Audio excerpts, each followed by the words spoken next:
This week on the Bub Report, we examine the proposed Coronavirus Disease Control Bill of 2020, an update to the 2020 Emergency Powers COVID-19 Regulations number 2 that was gazetted as part of the Statutory Rules and Orders number 16 of 2020. The proposed legislation will be brought to the House of Representatives in Grenada on Wednesday, July 29th for a first reading. The proposed legislation, in Part 4, Clauses 18 to 23, proposed a fixed penalty system for non-compliance with specific provisions to include a fine of EC $25,000 and imprisonment for 12 months. Clause 17, however, gives the offending party the right to appeal any of the restrictions or punishments before a presiding magistrate. Here to react to this proposed legislation is constitutional attorney Richie Maitland.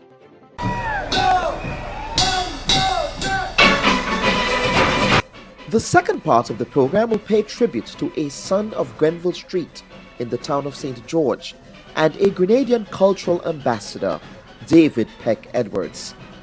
Edwards succumbed to a bout of illness in Grenada on July 19, 2020.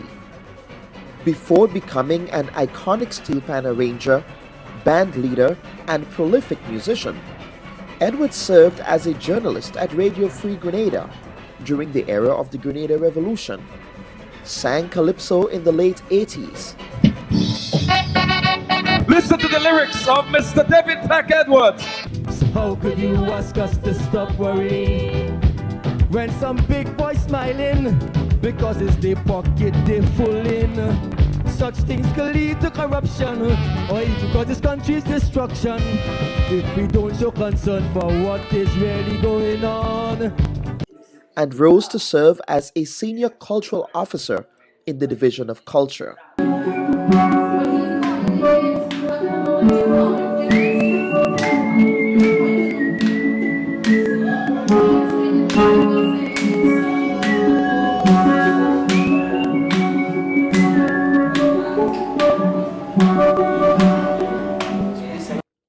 His musical career spanned a whopping 50 years and led his beloved New Dimension Steel Orchestra to win 13 Panorama titles since its formation in March 1988.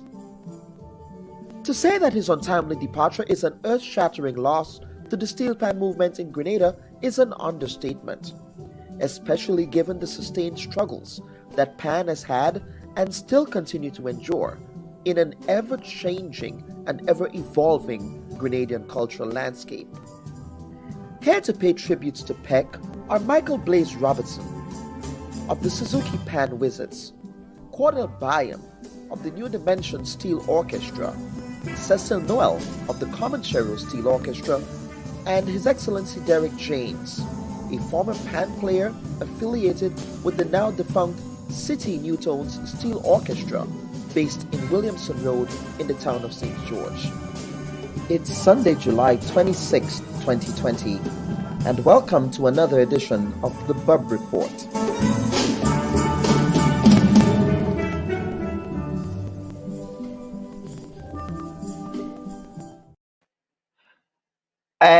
And a pleasant good Sunday to everyone, and welcome to another edition of the Bub Report. I am your host, Kellen Bub. Of course, today is a very important day for this program because we will be paying a tribute to a Grenadian cultural icon that I also knew personally, having had the chance to grow up on Grenville Street and having had the chance to be affiliated with the New Dimension Steel Orchestra for many years.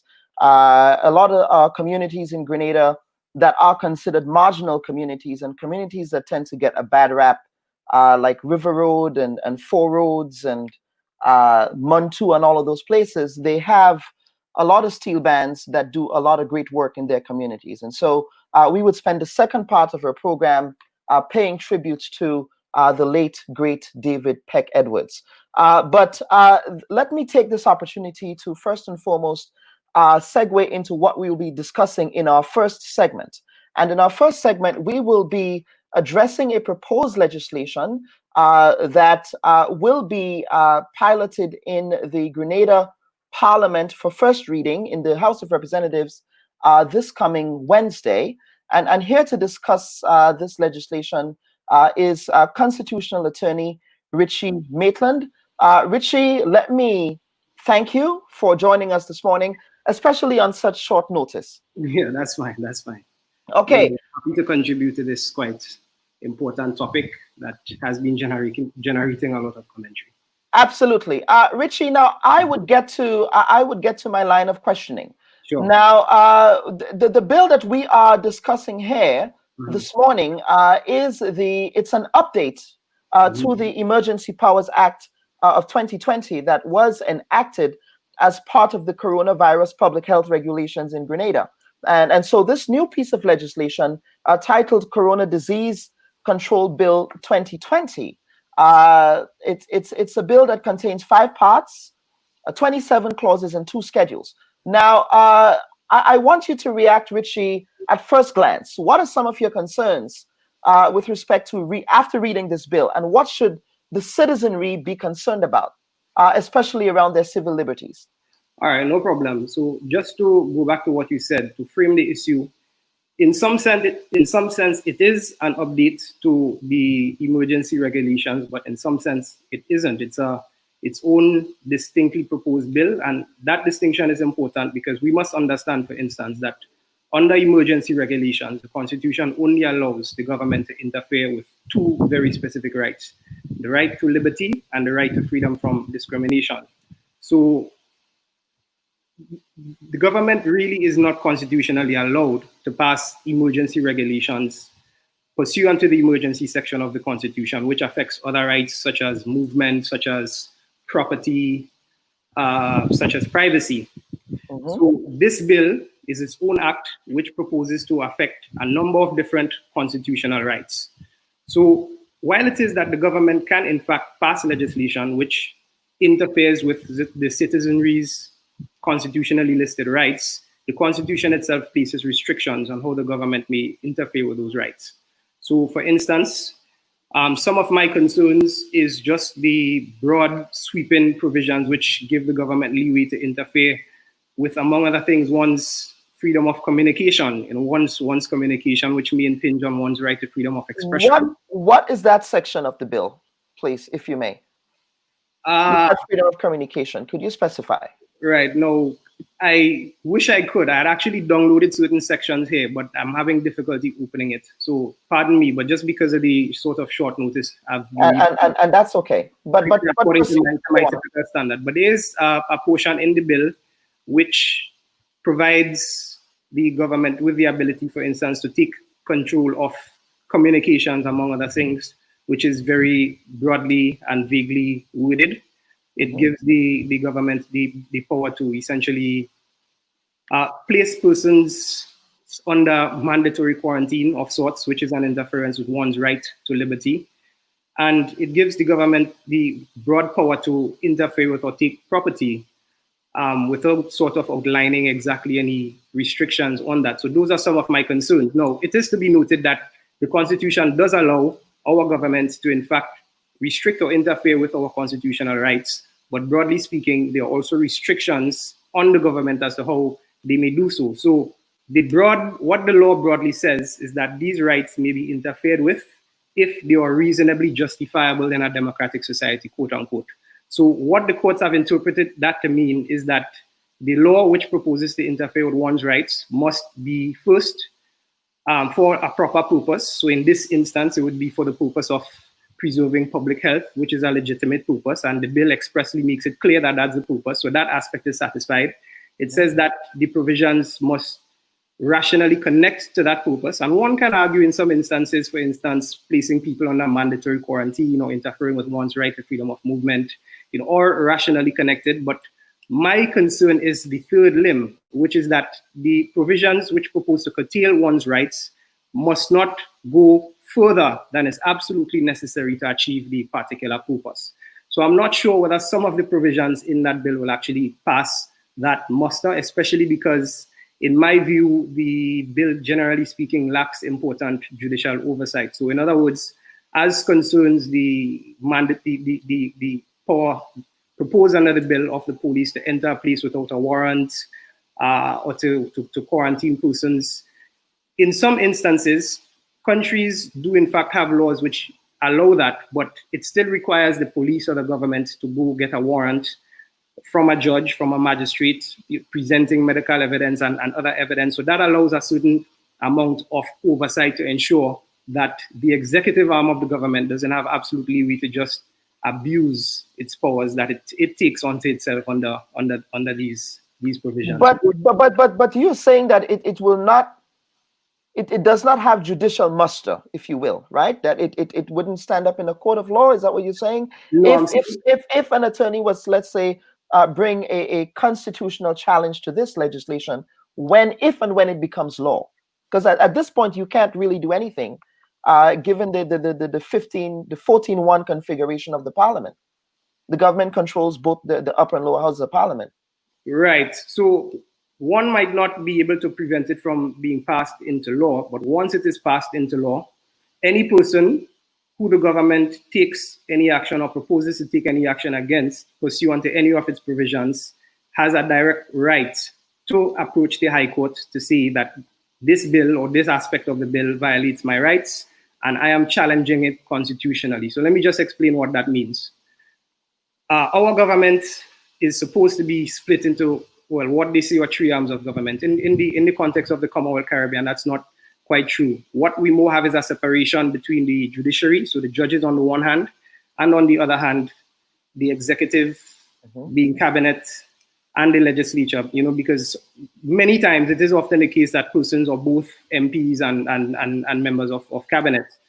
But what that division was put in place for is so that the other arms of government can act as checks and balances, and our constitution writes that into itself. So it says, for instance, that the government can pass laws for peace and good governance, but insofar as these laws violate any person's rights under the constitution, that person can directly approach the court, and the court can strike out the provision or amend the provision or award damages or do many different things that can redress the violation of one's rights. Now, I am unable to say whether or not it will in fact pass judicial muster. That takes into account much evidence, a lot of which I don't necessarily have control over. It would depend on, for instance, what has been the global response. It would depend on evidence from medical experts and sociological experts.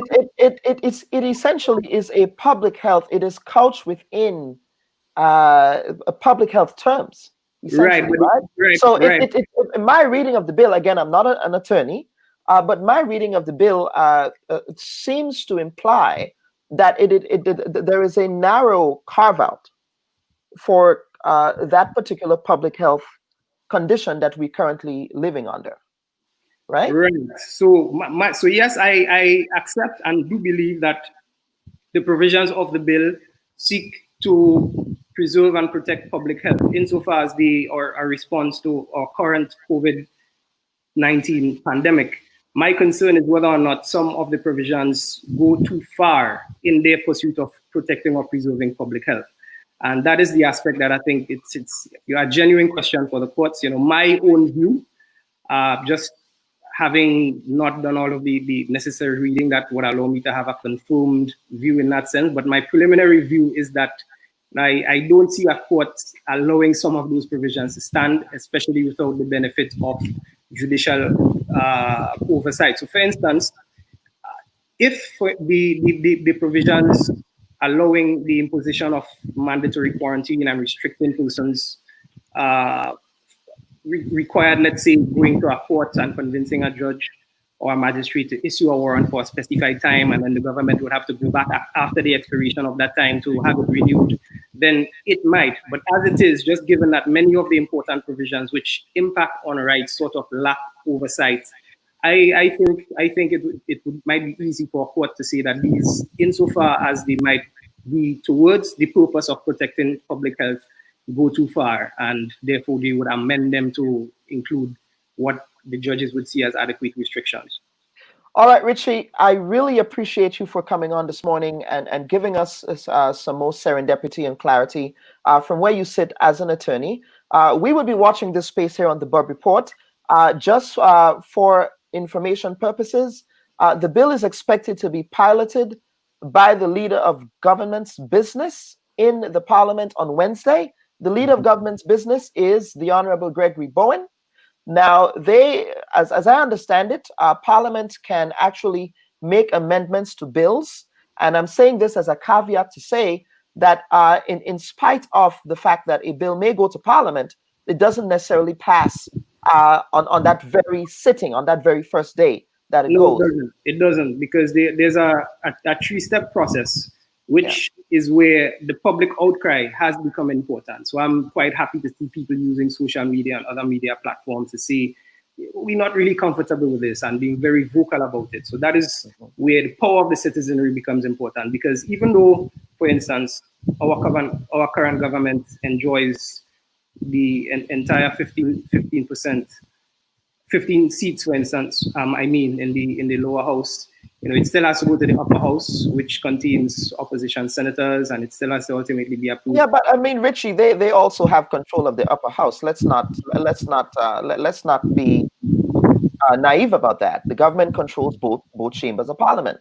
Right, but I think that, especially given the public outcry, the role, especially of opposition senators, is to be vocal about suggesting amendments to the proposed bill and persuading the government in that regard, so that ultimately what is passed strikes a proper balance between preserving public health and also protecting the human rights of all persons in Grenada.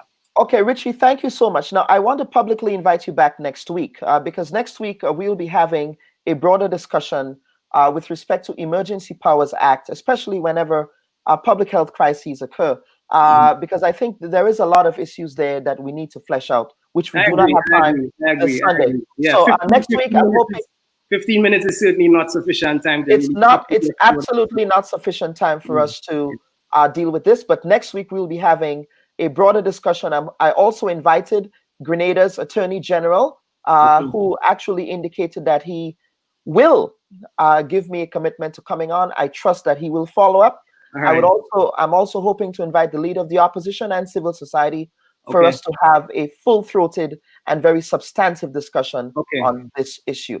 Richie, thank you so much. Folks, we will be taking a break and we will be right back for our panel on PAN. But first, headlines.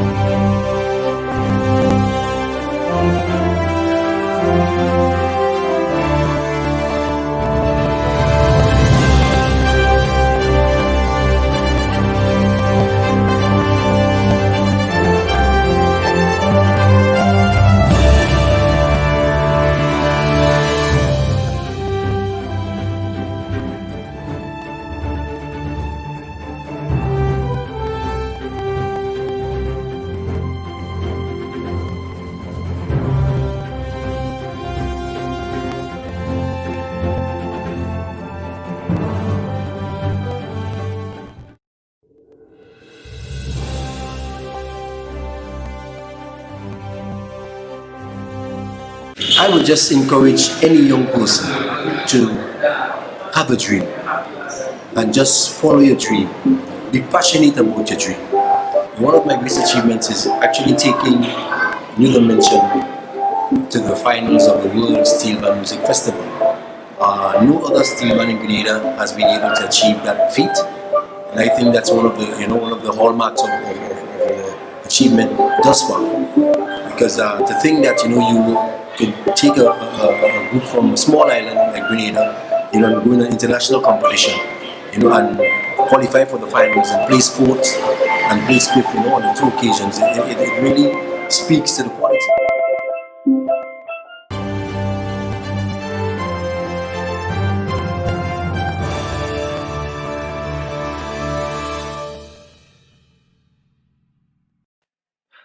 All right, welcome back, folks. Let me thank Richie Maitland. As I indicated before, we will be having a broader discussion on state of emergency powers acts, not only in Grenada, but around the Caribbean, that have been implemented in the wake of this particular public health pandemic, which strikes a tension between civil liberties and public health. But this morning, I want to welcome a group of prolific folks, a group of very important cultural minds to the Bob Report. I have out there in Toronto His Excellency Derek James, Consul General and Ambassador for Diaspora Affairs, Cordell Byam. Cordell, you are the director of the mentioned Skill Orchestra, is that correct? Yes, I am. Okay, we have Michael Blaze Robertson of the Suzuki Pan Wizards and Cecil Noel of the Comancheros. Let me just say, full disclosure, I am a Dimensions man, Cecil, so I come with a particular bias to this discussion, but I would also attempt to be very objective as well. Gentlemen, welcome. This morning we are discussing and we are paying tribute to a cultural icon. For me personally, I actually got to know Peck when I went to play Pan in Dimension, and he yelled at me, and I don't think I ever went back, but I think I got licks for that day too. But certainly Peck is someone that has been a part of the community in the town of St. George and Four Roads and Grenville Street area. So Derek, I would start with you. You actually grew up with Peck as part of City New Tones. So could you tell us more about what you remember Peck to be during your time with City New Tones? Well, Kellen, thanks for having me this morning and to join with my other comrades to have this discussion. And let me express my sympathies to the family of Peck and also his the Steuben fraternity in Grenada in the passing of David Peck Edwards.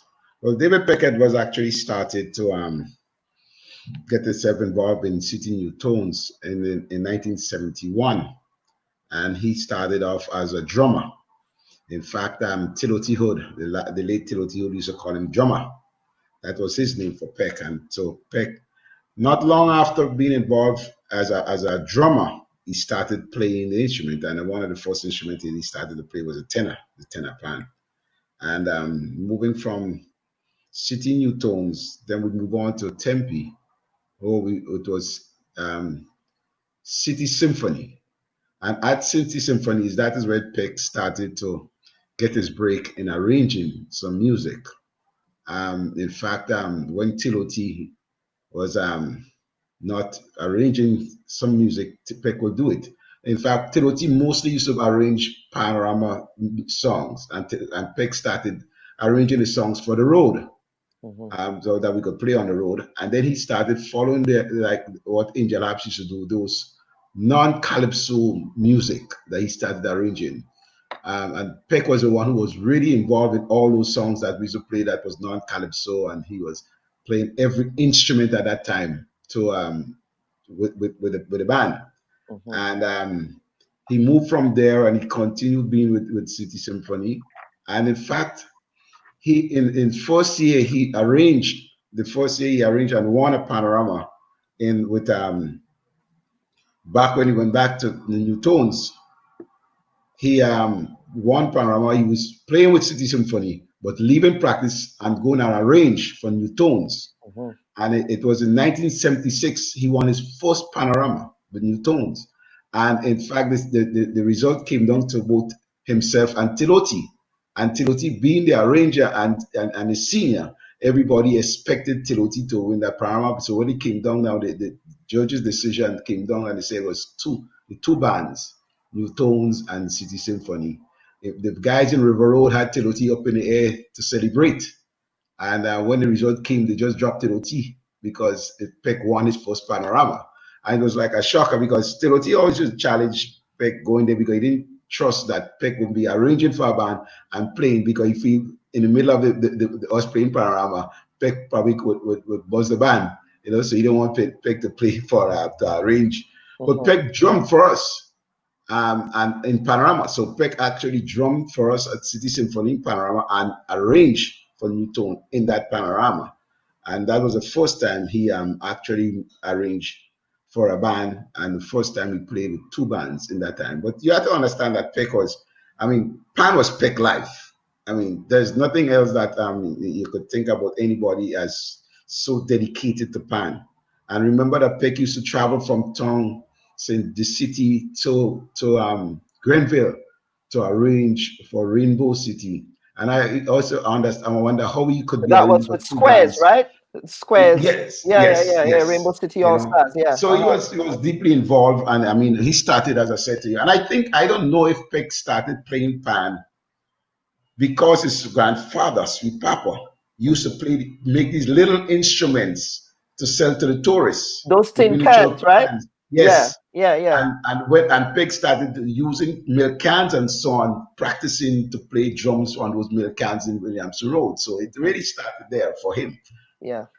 Okay. I see Blaze. You're smiling there when Derek was talking about that 1976. Do you have some memories on? Can you recall that particular era? Let me unmute your mic. Go on. Yeah, I was a little boy those times, maybe about 4 or 5 years, but I certainly heard the story, and the story went. The both bands were City, so it was City Newtones and City Symphony, and the MC on the night, given the hype, and the first place is City, and the guy is throw Tility in there. Was with City, right? Was with City. I want to say City Newtones, everybody like with Tility boy, but I know the rivalry must have been really, really good. From my time around with Tility, because I actually learned to play with Tility, I know Tility respected Peck a whole lot. I've always heard the tremendous amount of stories about Peck, from Tility, about his skill and his accomplishment with the band. And I can remember clearly too, as a young fella during the Revolution, City Symphony was playing in the Queen's Park area. That time the Queen came, wasn't the Queen, I think it was just after the Revolution, and Reagan came. And City Symphony was playing in the Queen's Park area, and I remember Peck drumming. And from that moment, I knew I wanted to play Pan. I wanted to be like a Peck. I wanted to be a part of the great City Symphony. And those are the kind of moments, and seeing, people like Peck and them who inspired me to be the person I am today. Yep, that's good. Cecil, when did you come to know David Peck Edwards?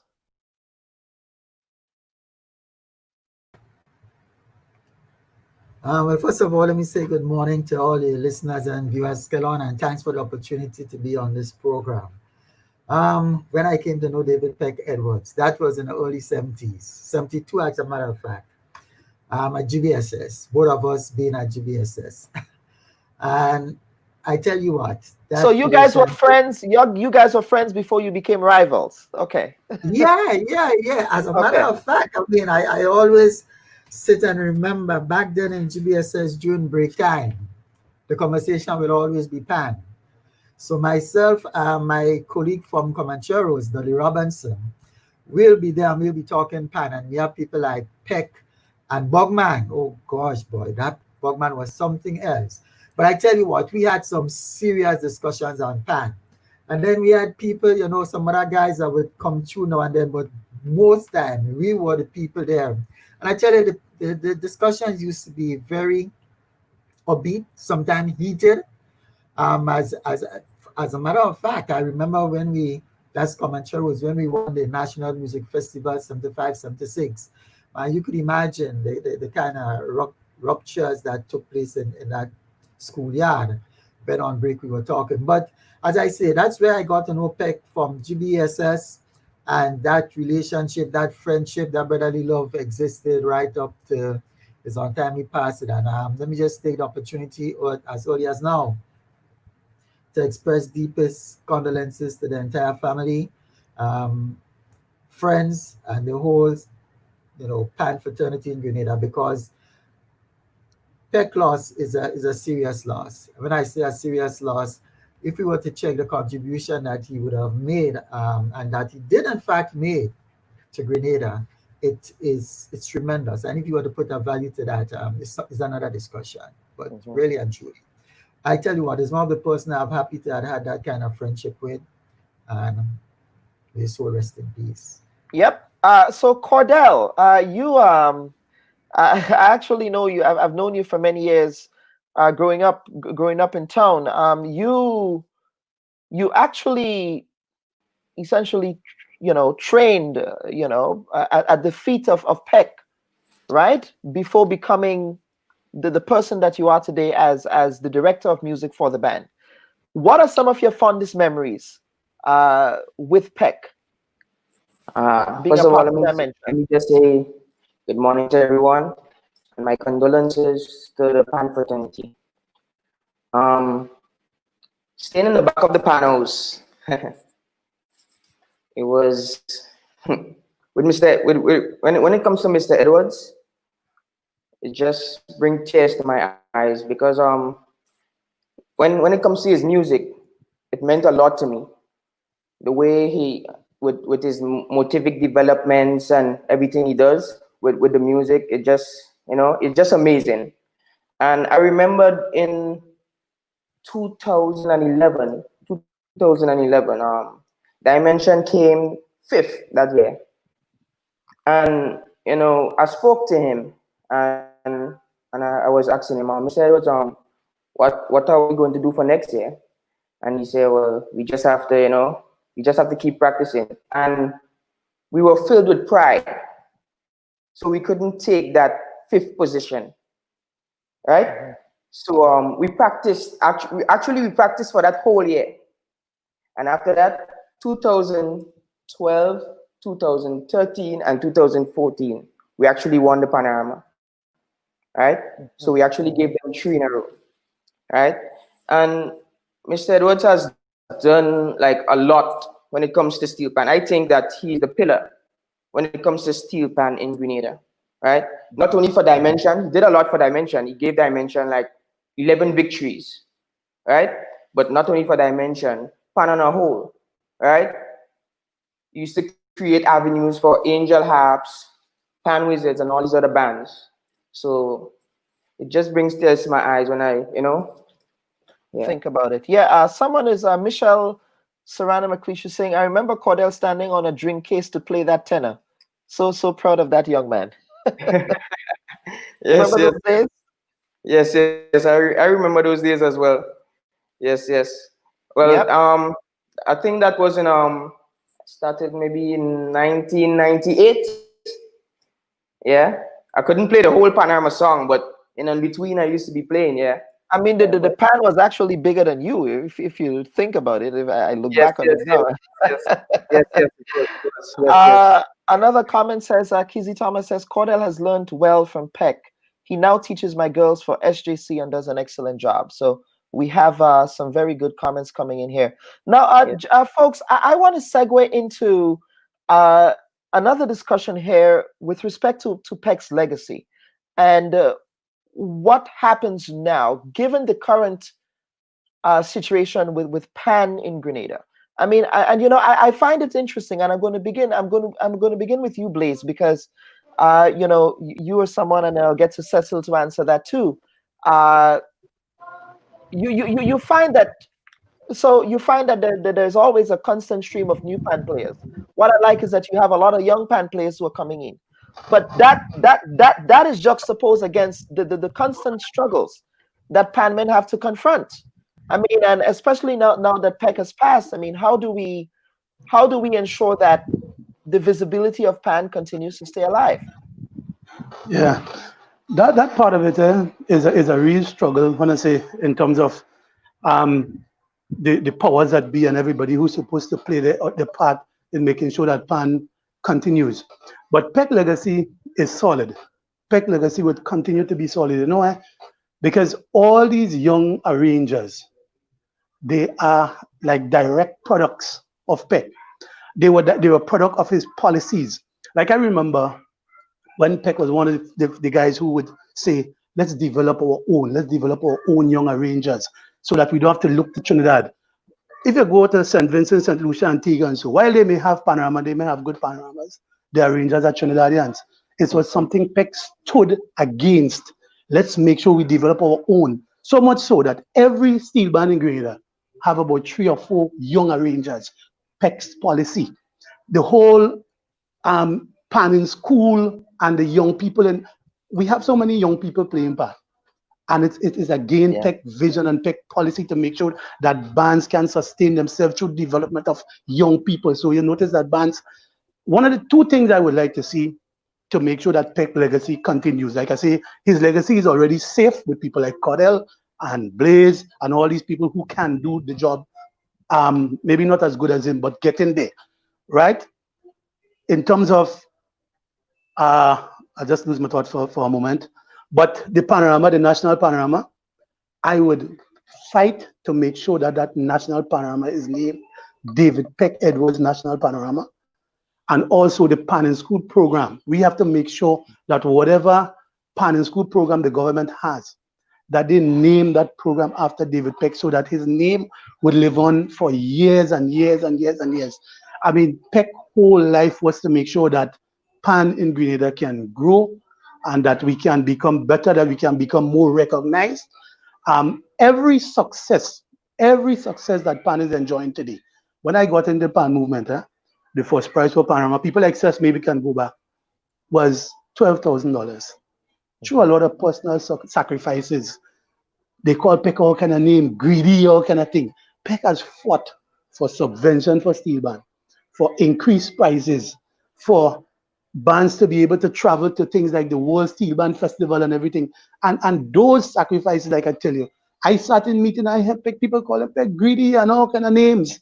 And all he was doing was fighting to secure a space for people like me and Cordell and the younger people behind. So, so Peck legacy would continue. And then, you know, just to stick a pin, there is always the notion that when you are advocating for something, right? When you're, especially Pan men, and Pan is something, by the way, is something that I'm very passionate about.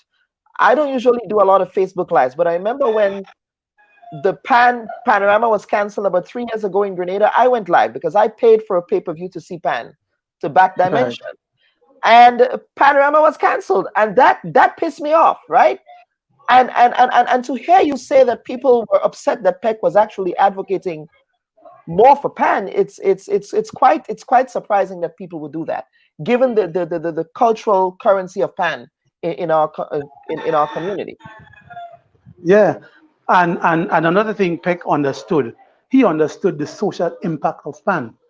When you have the Panyard filled with young people, if you have 20, 25 or 30 young people in the panel, that's 20, 25 or 30 young people who are not on the street, who are not creating problems for anybody. Because one of the things Peck was a firm disciplinarian. Yes. And he believed in excellence.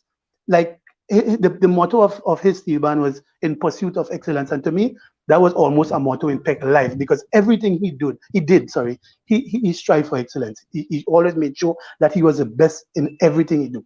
And Dimension today is a reflection of that. Peck accomplishment is a reflection of that. The way the steel band movement is growing and the way we see so much young people, young arrangers and everything is a reflection of that policy and that passion Peck had to be the best at what he is doing. Cecil, I'll bring you in.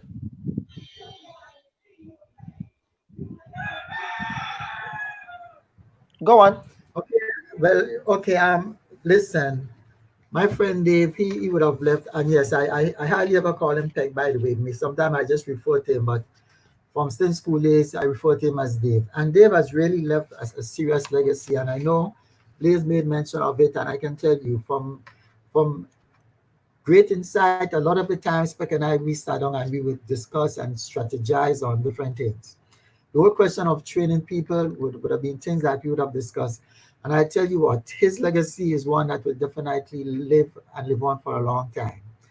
Because Peck has, in fact, gone through the length and breadth of Grenada, Carriacou, training people. He would have trained in excess of a few thousand people to play in the pan. And more importantly, as we always, when we sit and we discuss, Peck was not just about training people to play pan.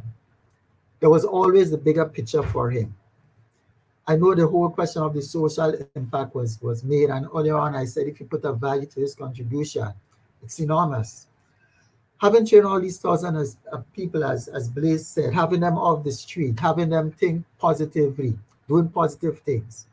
If you check on the social ills that happen in some communities, you will see definitely that that contribution of having people engage in positive things like playing the pan was really critical because it meant a lot for the country. The more these people had engaged in positive behaviors, the less problem we have with people, whether it's from health or juvenile delinquency and things like that. So it was really tremendous. I know he had a serious passion and always wanted us to have our own pantuners. And that is something I know that I hope at some point we'll be able to do. I still recall the days when, for example, Peck and I, we would have discussion with, the various government officers. We would have started, for example, in I think it was 96. We actually started having these tuners come over from Trinidad to tutor our people and they could go back. And again, it failed, it never continued because of, if I may say, the lack of attention from the powers above to make sure it happened. Yes, we had people like Mr. Harris, and again, kudos to him. He did an excellent job as best he can. But it was something I know that Peck also really died for. He was really, really passionate about us having our own tuners. Because when you take on it financially, it's a serious impact having to always be outside of Grenada for pan tuners. We talk about his service on the Steelman's Association. I recall when Peck and I would have been two of the youngest people serving.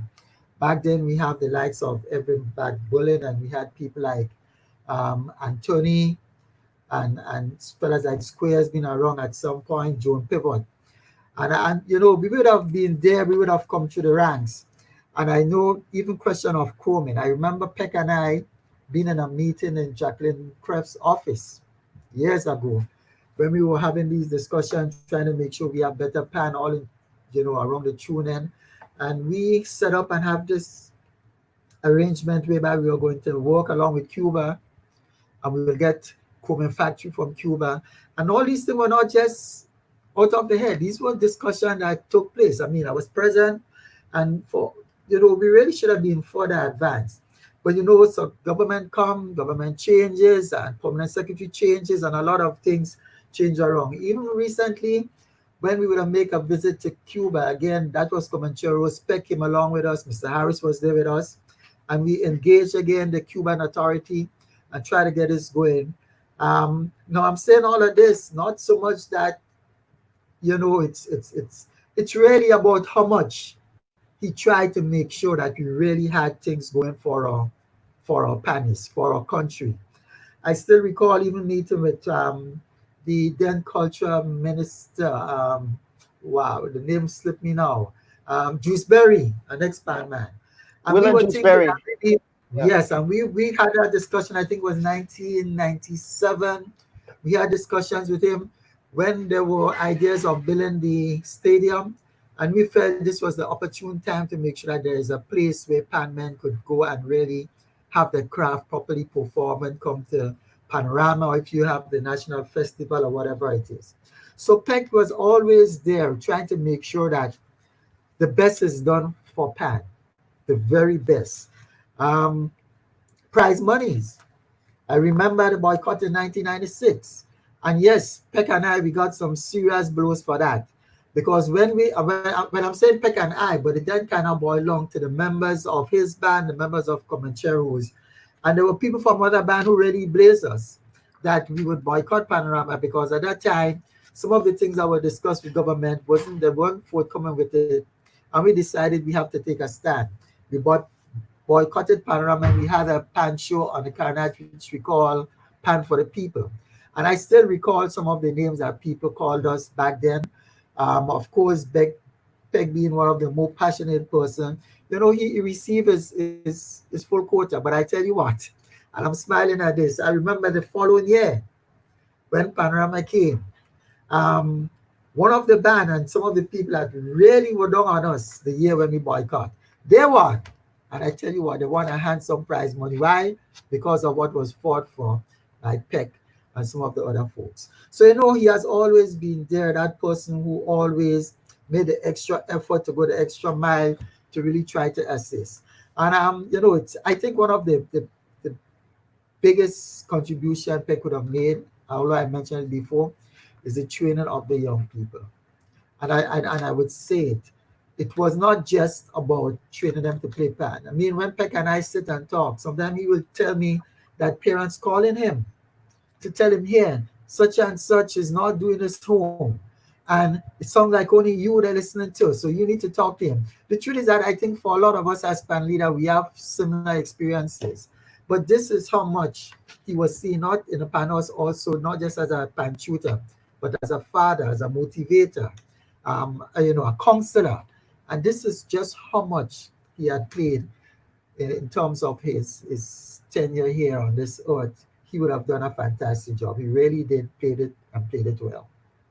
All right, Ambassador James, I will get to you now. You are somebody, you're a tongue man, if you will, right?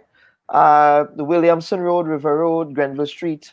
How do you think the people in our community, and I say our because I'm also part of the Four Roads community, notwithstanding all of the negative prejudices that we get about Four Roads and those parts, how should we as a community think about memorializing and honoring Peck? Well, I think that Peck was not just a pan man, even though all of us know him as a pan man. As Cecil said, he was a disciplinarian, and Blaze said it, disciplinarian. Peck worked for a short while at Radio Free Grenada. And all we know of Peck is pan. And Peck spent a lot of time also helping to develop the community, and especially in the St. George's, the town area. Spent a lot of time during the revolution helping to repaint Mother Rosa schools up there and working with it. And I remember we doing a lot of work with those things.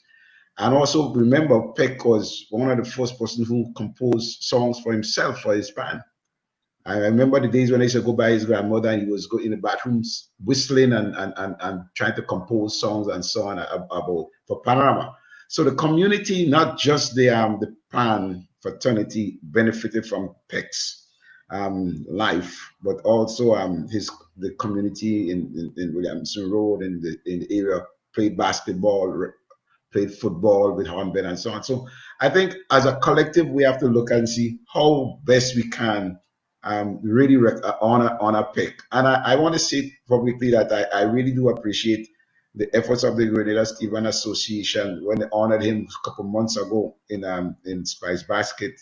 I think that was remarkable. And we have to pay tribute to people when they're alive and not when they pass on. But I have enough confidence that the Pan men will do something. But for us, Kellan, I think as people who grew up with Peck in Williamson Road, Four Roads area, I think it's important that we continue his legacy of more than anything else, the discipline of our young people and so on, because you have never seen so many young people involved in PAN.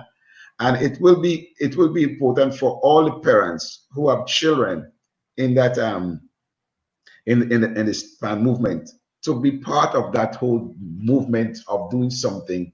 Probably sometime we spend a day doing some community work, the David Peck Community Day or something like that, or even where we grew up in Williamson Road, right in that corner day, instead of giving these places some kind of, give it a positive name, because everybody know David Peck. If you could, the Four Roads area, David Peck Road or something like that. We need to recognize our heroes, and Peck to me is a hero.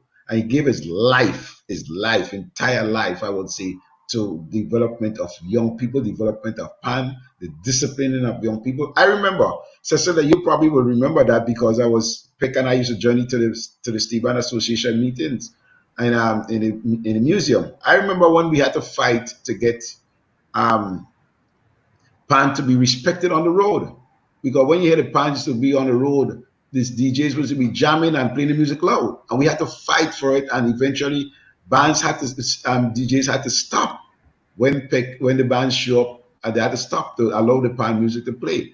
And so Peck fight for it, and everything was all about the pan, the culture. And I mean, so I think we have to find a way, and the conversation starts today, and it should not continue. We should not allow Peck's name to go down like that. Cordell, what do you think? How would Dimension be thinking about honoring your late band leader and arranger?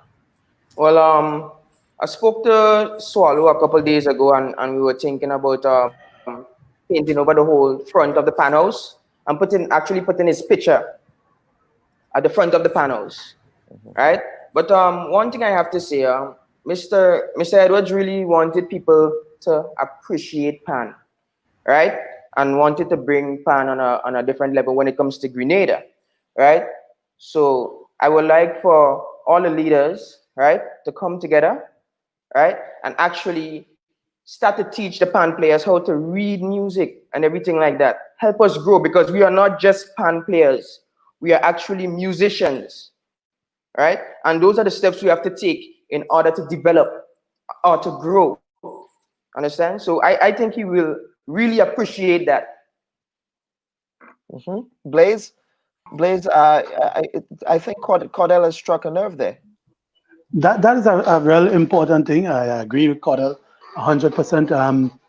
It's no longer just playing an instrument and coming and understand the rudiments of the instrument and being able to play. I travel quite a bit across the world playing pan, and that's the direction. The arrangers send to you the sheet music, and by the time you get there, you should know the song. That's the way the world of pan is going. So it'd be a whole good thing for Grenadian young pan men to know and understand that. I must say the last 2 years, Peck and I have grown really close,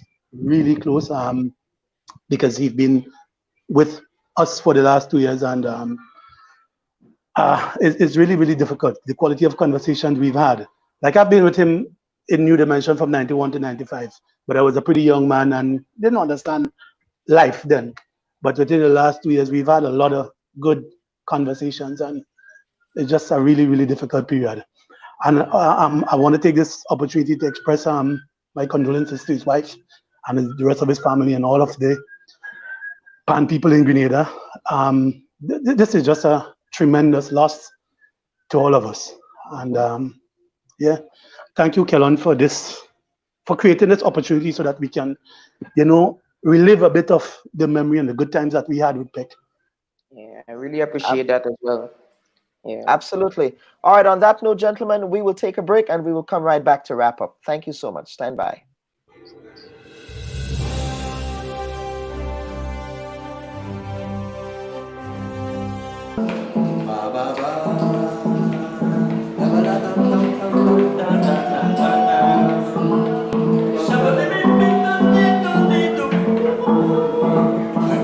This is the guitar, right? Technically.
That actually took me down memory lane. So that was actually the first time that I attended Panorama. I would age myself. I was about 12 years old then.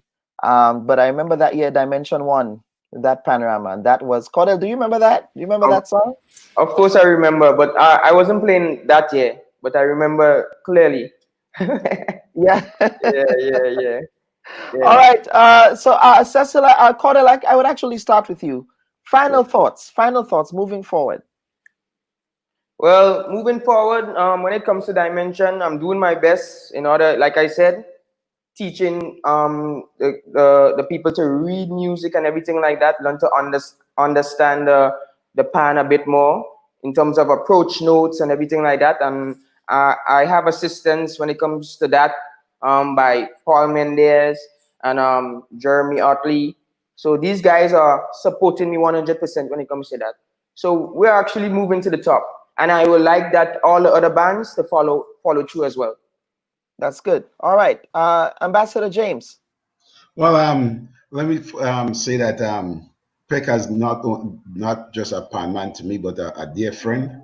We traveled many trips to Trinidad to help organize pan, and I represented the Grenadian Band Association in the music festival in Trinidad. We played pan on the ship for 5 months together, and he was a dear friend of mine. In fact, I should say that the last words to Peck on the Friday before he died is that I love you, and he replied to me that he loved me too. So we must remember the value of our friends, why they lived in our lives, what gift they brought, what positive attitudes that we must take. We must remember Peck as a gentleman, a quiet, patient, and he long suffered. He held our hands and taught us how to play music. And as Cecil said, our Blaze said, the music of learning to play, and Cordell said it, he did that too with James Clarkson to teach us to read music. We must continue it. And it's not what he has done, but how he did it for us and all of us to walk in that footstep to make the pan movement a better organized structure for all of us. So that when we think and we go to Panorama next time, we must go to Panorama and hear David Peck Edwards' name as David Peck Edwards Panorama. Cecil? That makes a lot of sense, yeah. Okay, well, I like the idea of the David Peck Edwards drama. But I always say, after all this tireless work with the young people and in schools, I honestly think the effort must be made even stronger, playing of pan to be on the school curriculum. And of course, I think it's only fitting that his name should be the name behind that program. So it must be a Robert David Peck Edwards school program, whatever you call it. And, you know, on the 1st of March, when we had that ceremony for him, I still remember Peck's words, you know. We were honoring him, and the back of his mind, all he was thinking of and telling the large audience there is that he hoped that people see and take the opportunity to honor our heroes while they're alive and not when they're falling. And he was saying that he hoped more of us, or more people who would have worked tirelessly to build our country, are honored and given the flowers while alive. The truth is that my dear friend Peck, very dear friend of mine, he wasn't perfect. But I tell you what, he was a dear friend, he was a great human being, and he was someone that you really love being around. May he rest in peace. Blaze, I would give the final word to you, my friend. Yeah. Well, some of my best moments I had in Pan, it was with Peck, like going to the World Music Festival, playing in that classical concert with Vegan Men, when we had to learn about 8 classical pieces, being the captain of New Dimension from 1991 to 95. So I had some really, really good, blessed moments with Peck. And in his final last 2 years being with Pan Results, I was very, very happy to have been, you know, spend all those time with him. But one of the things Peck have always said, honor people while they're living. And the happiest thing that ever happened was... Looks as though Blaze's connection went there. He was happy. Oh, there you go. So yeah. At least we know he went off happy, that he was honored, and that we recognize him for his many, many contributions to the Steve Band movement. So we would miss Peck dearly, but Peck would never, never be forgotten. All right, gentlemen, on that note, let me thank you all for agreeing to appear this morning in tribute to the late, great David Peck Edwards. And let me also thank earlier Richie Maitland for appearing to talk about the proposed COVID-19 emergency regulations that is going before the Parliament. On that note, folks, let me thank all of our viewers. Again, the Bub Report is streamed on Sunday between 11 and 12 right here on Facebook and YouTube. You'll be hearing more announcements, so we're hoping to bring this program to a local radio platform in Grenada, and plans are in the works to do that. We're also hoping to get call-in guests as well, and that's something we're working on. Gentlemen, on the stream, please don't go. Let me have a conversation with you in the green room once I end the broadcast. But on behalf of the entire team at the Bub Report, let me thank all of you for tuning in today. Have a great Sunday and have a productive and wonderful week. I'm Kellen Bub. Until next time, bye-bye.